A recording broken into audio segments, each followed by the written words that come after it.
this is a BP problem. Right. This is not an Obama problem. This is. But they're one of the same now. That's no, I don't know about that. They're not. They're in support of each other. But hasn't the federal is different. Hasn't it changed though that the leak itself is the BP problem?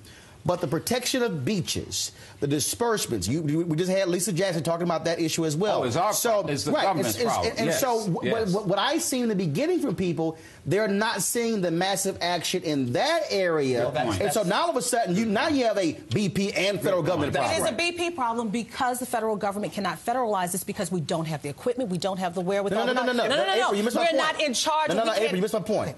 On the leak itself, BP, according to Lisa Jackson, they have the technology. They own that. Right. But when you saw the news conference with Bobby Jindal, that was him saying, in the Coast Guard's own plan, this is how you protect it. That's right. And you have not done it. And so now when you see stories of oil coming on the beaches in Alabama and Florida, that's people saying, wait a minute, you knew the oil was coming. Right. Where was the action? And Roland, it's not just Bobby Jindal. It's Mary Madeline. It's James Carville. It's all the local folks down there. It's Chris Matthews. you would not have pundits and hosts coming after you. Shepard Smith on Fox. That's a whole different conversation. There you go. And that's my next point, is that the Obama administration, this is their problem now because they have lost the narrative. They're so used to writing their own press releases.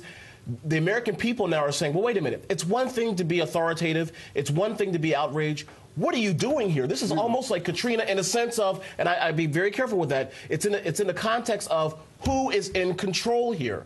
It's getting ahead of the problem. I think that's more the Katrina issue because President Bush was not able to get ahead of the problem when Katrina first happened. And this president, it took 40 days for him to come down. And it's going to be 2 times in 1 week that he's gone to the Gulf Coast. The issue is getting ahead of this. And they should have had the booms like he's playing defense rather than offense. Right. When Bobby Jindal said, I needed the booms. When problems languish for a long time, and especially in this town, it becomes a game of who knew what when. Right. And if anyone finds a speck of information that says the Obama administration knew that this catastrophe could snowball as early as day 4 or as early as day 20, why is this taking so long? And I think to Joe's point, look, if you have a Lieutenant General Russell Honore, I'm sorry.